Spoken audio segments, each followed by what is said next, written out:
इस एपिसोड की शुरुआत में हमें यांगकांग की इंपीरियल सिटी दिखाई गई, जहां पर आज काफी ज्यादा चहल पहल थी। एडवाइजर बता रहे थे कि कोरोनेशन सेरेमनी के लिए क्राउन प्रिंस ने कई सारे लोगों को इनवाइट किया, जिसमें अलग अलग नेशन के इनवॉइस के साथ साथ ग्रेट सेक्ट के भी मेंबर्स हैं। कोरोनेशन के दिन क्राउन प्रिंस सारा ब्लेम खुद पर लेने वाला है। वहीं पर सोड मास्टर शेनसाओ बताने लगे कि क्राउन प्रिंस काफी ज्यादा चालाक निकला, वो सारा ब्लेम पुराने एम्परर पर डालना चाहता है। कोरोनेशन के दिन वो खुद पर ब्लेम लेते हुए सबको बताएगा कि उसके फादर ने कितने सारे गलत डिसीजंस लिए और उसी वजह से यांगकांग में तबाही छा गई। हेवनली पनिशमेंट ने न जाने कितने ही सारे मासूमों को मार दिया। इसके जिम्मेदार बस एम्परर और इंपीरियल एडवाइजर थे। बाद में वो हेवन के सामने भीख मांगेगा कि उसके फादर के बजाय उसे ही पनिश किया जाए। वो हेवन से कहेगा कि मुझे मार दो लेकिन यांगकांग के लोगों को बख्श दो। क्राउन प्रिंस की ये चाल वाकई रंग लाएगी। इस चालबाजी के जरिए वो सबके दिलों को जीतना चाहता है ताकि क्राउन प्रिंस के कोई खिलाफ ना जा सके।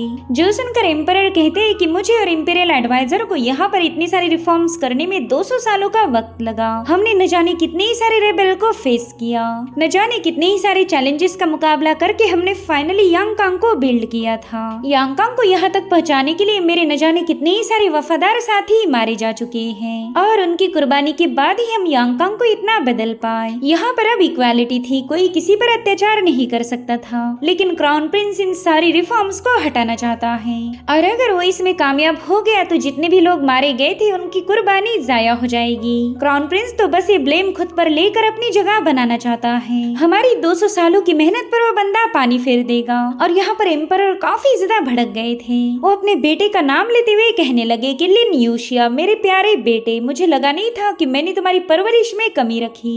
आज तुम अपने बाप के ही खिलाफ हो चुके हो, उसकी लेगेसी को मिटाना चाहते। तुम्हारा ये तरीका काफी ज्यादा बेरहम है, ये एक एब्सोल्यूट रूथलेसनेस है। उतने में इंपीरियल एडवाइजर एम्परर को बताने लगे कि लिन यूशिया सभी सेक्ट का फेवर लेना चाहता है। वो चाहता है कि हर एक नेशन उसके साथ हो जाए और जब वो कैलामिटी का सारा ब्लेम खुद पर लेगा तब यांगकांग के लोगों के दिलों में भी उसकी जगह बन जाएगी। आपने यांगकांग पर जो छाप छोड़ी थी वो उसे पूरी तरह से मिटाना चाहता है, मगर हमें कुछ भी करके उसे रोकना होगा और इसके लिए हमें सबसे पहला कैपिटल में एंटर करना है। इधर किन्मो को भी एक खबर मिली थी तो फटाफट से एम्परर के पास पहुंच गया। वो कह रहा था कि क्राउन प्रिंस ने अपनी फोर्सेस को जगह जगह स्कैटर किया है।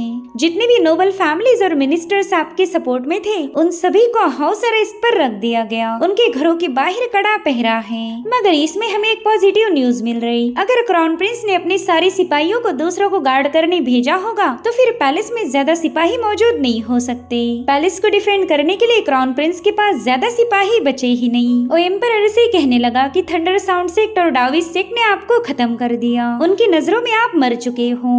सो अगर वो लोग एक एम्परर को मार सकते हैं तो फिर मेरा भी हेवनली डीमन सेक्ट ऐसा ही करेगा। दरअसल किन्मो यहाँ पर क्राउन प्रिंस को खत्म करने की बात कर रहा था। वो कह रहा था कि मेरा भी heavenly demon faction secret sect में शामिल है। हम खुद को होली कल्ट मानते हैं, तो अगर ऐसे में हमने कोई एक्शन नहीं लिया तो फिर हमारा एक ग्रेट फैक्शन होने का क्या फायदा। इस टाइटल को बनाए रखने के लिए हमें कुछ ना कुछ तो करना ही होगा। जिस पर इंपीरियल एडवाइजर पूछते कि किन्मो बताओ तुम्हारा आगे का क्या प्लान है, तो किन्मो ने भी अपने रूथलेस अंदाज में जवाब दिया कि हम सीधे उनके दिल पर वार करेंगे। अब ये सुनते साथ ही सानियान थोड़ी सी परेशान हो गई। वो फटाफट से इंपीरियल एडवाइजर के पास जाकर कहने लगी कि ऐसी बातें पब्लिक के सामने करना सही नहीं होगा। दीवारों के भी कान होते हैं, अगर आपकी इस प्लानिंग के बारे में किसी को पता चला तो मसला हो जाएगा। और जहाँ तक मैं जानती हूँ क्राउन प्रिंस ने सारे इलाके में अपने जासूसों को फैलाया होगा। अब उसकी बात सुनते साथ ही किन्मो के चेहरे पर स्माइल आ गई। वो कह रहा था मैडम आपको फिक्र करने की कोई जरूरत नहीं। और उतने में वहाँ मौजूद हर एक बंदा किन्मो को सेक्ट लीडर कहते हुए ग्रीट करने लगा। वहाँ की हर एक शॉप पर किन्मो के हेवनली डीमन सेक्ट के लोग तैनात थे। वेल ये सब देखकर ही सानियान और एम्परर तो काफी ज्यादा हैरान हो गए। उन्हें फील हो रहा था कि किन्मो का इन्फ्लुएंस कितना ज्यादा सॉलिड है, उसका नेटवर्क कितना ज्यादा वास्ट और स्ट्रॉन्ग था कि क्राउन प्रिंस के लोगों के बजाय यांगकांग में सब किन्मो के ही लोग फैले हुए थे। किन्मो कहता है कि टाइम हमारे हाथों से फिसलता जा रहा, हमें जल्दी से पैलेस में पहुंचना होगा। आज हम यहाँ पर जो करने आए हैं वो तो होके रहेगा। मैं कभी भी कोई बाजी हारना पसंद नहीं करता। अब ये सुनते साथ ही सोड मास्टर शेनसाओ तुरंत ही उसे ग्रीट करके वहाँ से गायब हो गए। किन्मो ने अपने प्लान के एग्जीक्यूशन को स्टार्ट कर दिया था, लेकिन हम देख पाते कि एम्परर थोड़े से हैरान हैं। वो कह रहे थे कि एब्सोल्यूट डिसिप्लिन और एब्सोल्यूट ऑर्डर, इसी तरह से तो किन्मो रूल करता है। इसके सेक्ट में ऐसा कोई बंदा नहीं होगा जो कि अपने डिसिप्लिन को भूल कर किन्मो किन्मो के खिलाफ जाए। हेवनली डीमन सेक्ट तो पूरी तरह से यूनाइट है, कोई भी इसकी बुनियाद को हिला नहीं पाएगा। सेक्ट मास्टर किन्मो, तुमने तो मुझे डरा दिया। और गाइस, वाकई एम्परर किन्मो की पावर को देखकर इम्प्रेस तो हो गए, मगर कहीं न कहीं उन्हें डर था कि किन्मो उनकी पोजीशन को हथिया ना ले। किन्मो का इन्फ्लुएंस ही इतना ज्यादा सॉलिड है कि वो बड़े ही आराम से एम्परर की पोजीशन को हासिल कर सकता था। एम्परर कहते हैं कि मुझे किन्मो से भी डर लगता है और इसके हेवनली डीमन सेक्ट से भी। उतने में ही इंपीरियल एडवाइजर एम्परर को बताने लगे कि 20,000 सालों पहले हेवनली डीमन सेक्ट की नींव रखी गई थी, जिसके बाद डीमन सेक्ट ने सेक्रेड फैक्शंस में अपनी जगह बनाई। लेकिन आज तक भी हेवनली डीमन सेक्ट के किसी एक भी सेक्ट लीडर ने थ्रोन पर कब्जा नहीं किया। ये लोग हमेशा राजनीति से दूर रहते हैं, इसलिए आपको टेंशन लेने की कोई जरूरत नहीं। किन्मो कभी भी आपकी पोजीशन को नहीं हथियाएगा। वहीं पर सानियान भी एम्परर को यही बता रही थी कि उन्हें फिक्र करने की कोई जरूरत नहीं। जिस पर एम्परर कहते हैं कि तुम दोनों मियाँ बीवी ने हेवनली डीमन सेक्ट को ज्वाइन किया, अब तुम तो उनके मेंबर हो। बस मैं ही अकेला शख्स हूँ जो कि हेवनली डीमन सेक्ट से बिलोंग नहीं करता। तुम्हारे सामने तो मैं एक आउटसाइडर हूँ। अब ये सीन यहीं पर कट होकर हम क्राउन प्रिंस को देख पाते हैं, जिससे मिलने के लिए अलग अलग नेशन के मैसेंजर्स पहुंच चुके थे। क्राउन प्रिंस उनसे कहने लगा कि मेरे इनविटेशन को एक्सेप्ट करने के लिए आप सभी का शुक्रिया। आप सभी लोग एक लंबा सफर तय करके यांगकांग आए हो, तो फिर आराम करने की बजाय आप लोग मुझसे मिलने क्यों आ गए? शायद आपको लगता है कि मैं भी मेरे फादर जैसा ईवल हूँ। जिस पर वो लोग कहते हैं कि क्राउन प्रिंस हमें बताए कि हम आप पर भरोसा क्यों करें, आपकी यांगकांग ने हमेशा हम पर अटैक किए हैं। जिस पर क्राउन प्रिंस बताने लगा कि जब मेरे फादर एम्परर थे तब इंपीरियल एडवाइजर ने उनकी पावर्स का फायदा उठाया। उसने न जाने कितनी सारे नेशंस पर बेवजह हमले कर दिए। यांगकांग से हजारों मील दूर भी इंपीरियल एडवाइजर ने तबाही मचाई। उन बैटल्स में न जाने कितने ही सारे मासूम लोग मारे गए। और सच बताओ तो मुझे इसका अफसोस है, अगर मैं तख्त पर होता तो कभी ऐसी ब्रूटलिटी नहीं दिखाता। तो एक मैसेंजर फटाफट से उसके सामने आते हुए कहने लगा कि क्राउन प्रिंस आप वाकई काफी ज्यादा रहमदिल हैं। आपको इस बात का अफसोस है कि हमारे नेशंस पर अटैक हो रहे, लेकिन आपका छोटा भाई यूशु अभी भी बॉर्डर पर मौजूद है। वो एक बहुत बड़ी आर्मी लेकर हमारे लांगजू नेशन की तरफ आगे बढ़ रहा। आपने जो 16 यूनलो प्रोविंसेस हमारे हवाले किए थे, सेकंड प्रिंस यूशु उसे दोबारा से वापस लेना चाहता है। अगर वो बंदा इसमें कामयाब हो गया तो हमारे सारे रिश्ते खराब हो जाएंगे। ऑलरेडी हम दोनों नेशंस ने एक दूसरे के साथ दोस्ती बनाने के लिए काफी कड़ी मेहनत की, लेकिन सेकंड प्रिंस यूशु हमारी मेहनत पर पानी फेरना चाहता है। वेल, ये सारी बातें सुनकर क्राउन प्रिंस थोड़ा सा सोच में पड़ गया। वो कह रहा था कि शायद यूशु ये सारे काम करके मुझ पर ब्लेम लाना चाहता है। अगर उसने तुम्हारे नेशन पर अटैक किया तो तुम्हें ऐसा लगेगा कि उसके ऑर्डर मैंने दी थी, लेकिन मैंने तो यूशु को कोई ऑर्डर नहीं दी। घबराने की कोई बात नहीं, मैं उस यूशु को हैंडल कर लूंगा। गाइस, क्राउन प्रिंस ने काफी टाइम पहले से यांगकांग के जितने भी दुश्मन थे उनके साथ दोस्ती बनाना शुरू की थी, ताकि जब एक दिन वो थ्रोन को सीज करेगा तभी सभी लोग उसकी हेल्प करने आएंगे। और होता भी बिल्कुल वैसे। आज न जाने कितने सारे लोग यांगकांग में कोरोनेशन सेरेमनी के लिए पहुंच चुके हैं। अब ये सीन यहीं पर कट होकर हमें बॉर्डर का नजारा दिखाया गया, जहाँ पर सेकंड प्रिंस यूशु लांगजू की सीमाओं को घेरे हुए था। और तभी जनरल यूशु को बताने लगे कि क्राउन प्रिंस के कई सारे सिपाही यहाँ पर पहुंच चुके हैं। जरूर से कुछ तो हो चुका है, वरना वो इतने सारे सिपाहियों को यहाँ पर नहीं भेजता। वेल, यूशु अच्छे से जानता था कि क्राउन प्रिंस उसके साथ क्या करना चाहता है। उसने यहाँ पर अपनी बहुत बड़ी आर्मी भेजी ताकि वो यूशु पर नजर रख पाए, और फिर मौका मिलते साथ ही वो लोग यूशु को भी असैसिनेट कर देंगे। वहीं दूसरी तरफ क्राउन प्रिंस नेशन के इनवॉइस को बता रहा था कि आप लोग बिल्कुल परेशान मत होना, जैसे मैं एम्परर बन के सिंहासन पर बैठूंगा मैं उन सारी फोर्सेस को हटाने वाला हूँ। यांगकांग कभी तुम पर अटैक नहीं करेगा। हमारे दरमियान जो फ्रेंडशिप का बॉन्ड बना है मैं उसे बिल्कुल ब्रेक नहीं करना चाहता, और मेरे एम्परर बनने के बाद तो मैं आपके नेशन को ढेर सारे रिवॉर्ड्स भी भेजने वाला हूँ, ताकि इतने सालों में आपका जो भी जंग में नुकसान हुआ था उसकी भरपाई हो जाए। आज के बाद हमारी यांगकांग और तुम्हारे नेशंस में कोई दुश्मनी नहीं रहेगी। हम बस अपनी फ्रेंडशिप को बनाए रखेंगे। मैं कभी तुम लोगों पर रूल नहीं करने वाला। अब ये सुनते साथ ही उन सभी इनवॉइस ने क्राउन प्रिंस के सामने अपना सिर झुका दिया। वो कह रही थी, योर हाइनेस आप वाकई काफी ज्यादा रहमदिल हो। हम तो प्रे करेंगे कि आप हजारों सालों तक यांगकांग पर हुकूमत करें। वेल ये सारी बातें स्वॉर्ड मास्टर शिनसाओ ने चुपके से सुन ली थी। वो समझ चुका था कि क्राउन प्रिंस दूसरे नेशन का फेवर हासिल करना चाहता, इसलिए तो इतनी मीठी मीठी बातें कर रहा था। अब सीन शिफ्ट होकर हम यांगकांग की कैपिटल के मेन गेट को देख पाते हैं, जहाँ पर आज काफी कड़ा पहरा था। कैपिटल में एंटर करने वाले लोगों में चाहे कोई बूढ़ा हो या जवान हो, उसे थरली चेक किया जा रहा था। आमतौर पर यांगकांग में कभी ऐसी टाइट सिक्योरिटी नहीं होती, लेकिन यहाँ की हर एक चेक पोस्ट पर बहुत बड़ा पहरा लगाया गया था।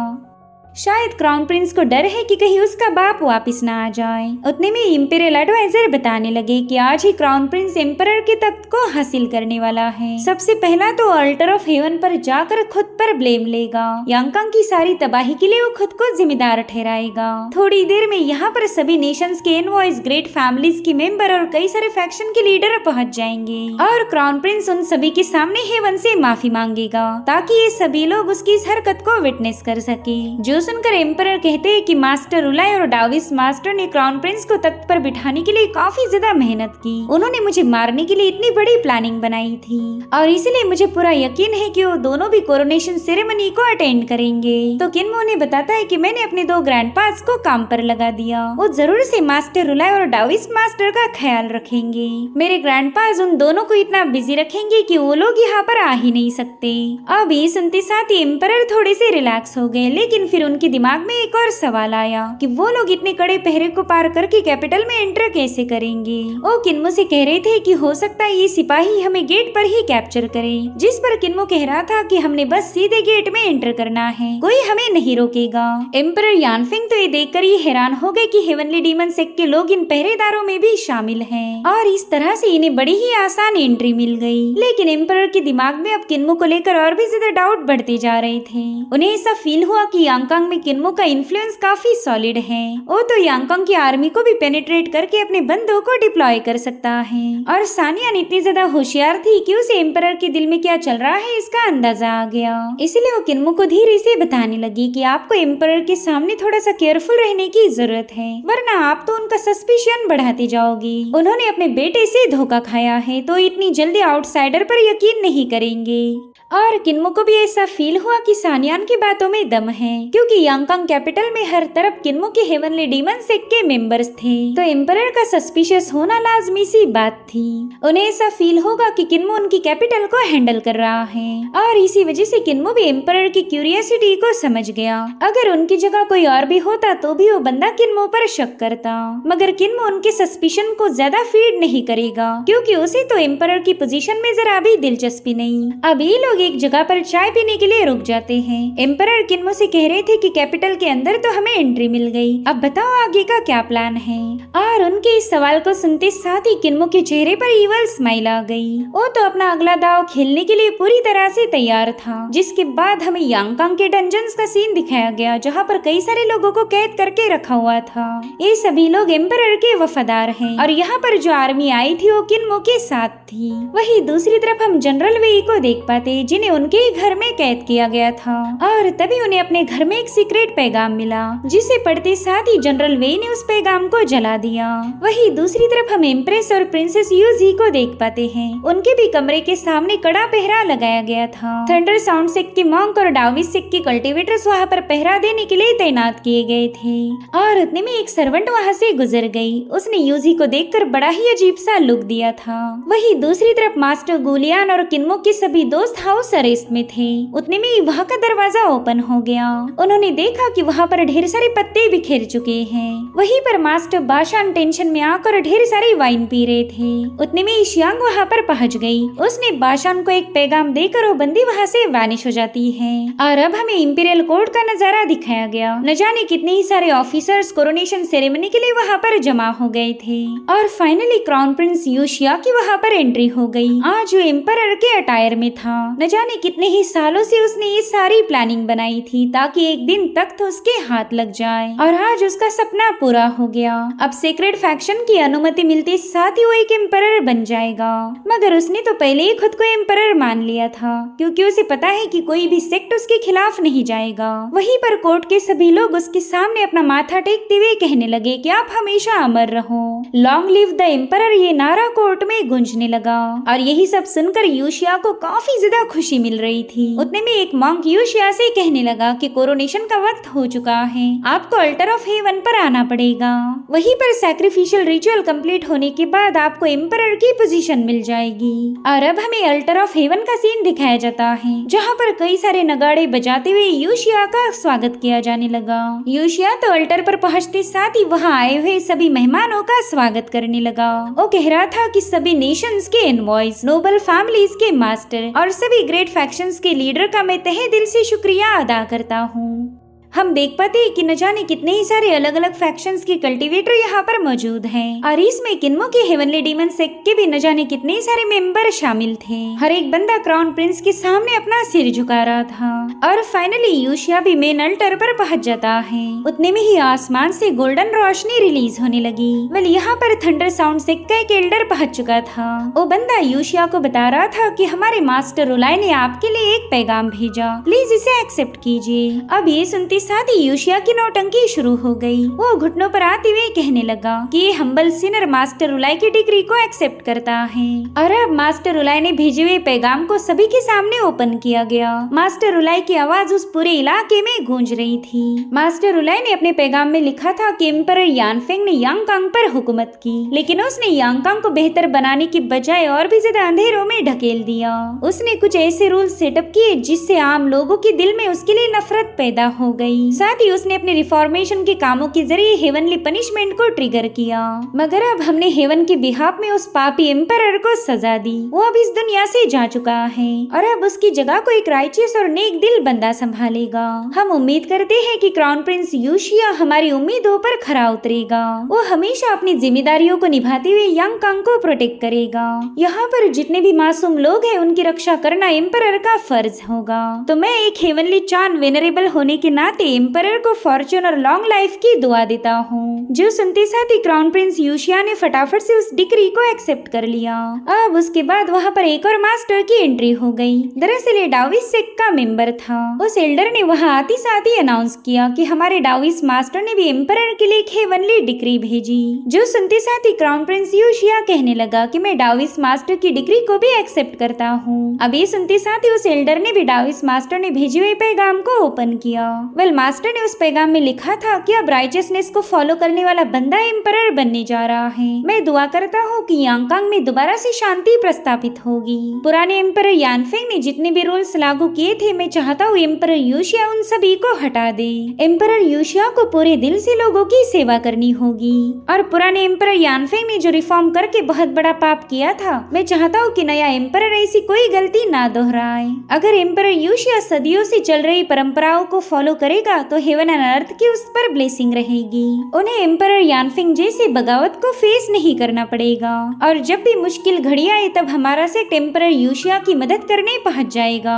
मैं दुआ करूंगा कि अर्थ एंड हेवन आपके यांगकांग को और ज्यादा प्रॉस्परस बनाए। सो इस तरह से क्राउन प्रिंस यूशिया को मास्टर रुलाई और डाविस मास्टर की ब्लेसिंग हासिल हो गई। गाइस यहाँ पर मैं यांगकांग की कुछ पुराने रिचुअल्स के बारे में बताना चाहूंगी। दरअसल यहाँ पर एक अनब्रेकेबल रूल था जो कि हजारों सालों से इस दुनिया में कायम है। अगर कोई बंदा एम्परर की पोजीशन को क्लेम करना चाहता है तो उसे तीनों सेक्रेट सेक्ट से परमिशन लेनी पड़ेगी। अगर इन तीनों मेजर फैक्शंस की बात की जाए तो उसमें है हेवनली थंडर साउंड सेक्ट, डाविस सेक्ट और हेवनली डीमन सेक्ट यानी कि किन्मो का सेक्ट। सो यहाँ पर क्राउन प्रिंस यूशिया ने थंडर साउंड सेक्ट और डाविस सेक्ट से तो परमिशन हासिल कर ली, मगर उसने किन्मो के हेवनली डीमन सेक्ट से कोई डिक्री रिसीव नहीं की। उसके हिसाब से हेवनली डीमन सेक्ट को कोई अधिकार ही नहीं कि उसे तख्त पर बैठने की परमिशन दे।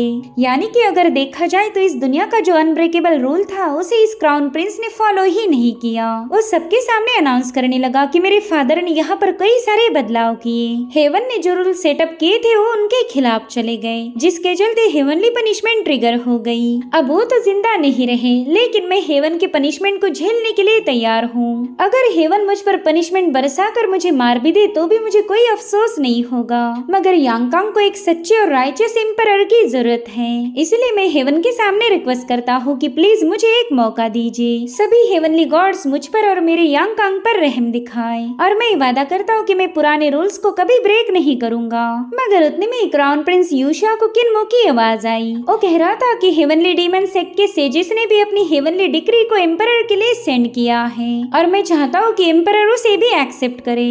वेल, किन्मो ने एकदम सही टाइम पर यहाँ पर एंट्री ली थी। किन्मो को अपने सामने देखते साथ ही यूशिया के तो मानो खून में ही आग लग गई। किन्मो से बता रहा था कि पुराने रूल्स के अकॉर्डिंग हर एक नए एम्परर को तीनों ग्रेट फैक्शन से परमिशन लेनी पड़ती है, तभी जाकर वो एम्परर के तख्त पर बैठ पाएगा। और जहाँ तक मैं जानता हूँ थंडर साउंड सेक्ट और डाविस सेक्ट दोनों भी होली लैंड के नाम से जाने जाते और इसमें एक और सेक्ट शामिल है जो कि है मेरा हेवनली डीमन सेक्ट। हजारों सालों पहले ही हमारे सेक्ट को भी होली लैंड के टाइटल से नवाजा गया था। खैर, मुझे ये समझ नहीं आ रहा कि क्राउन प्रिंस यूशिया अभी भी मेरे सामने खड़े क्यों हैं।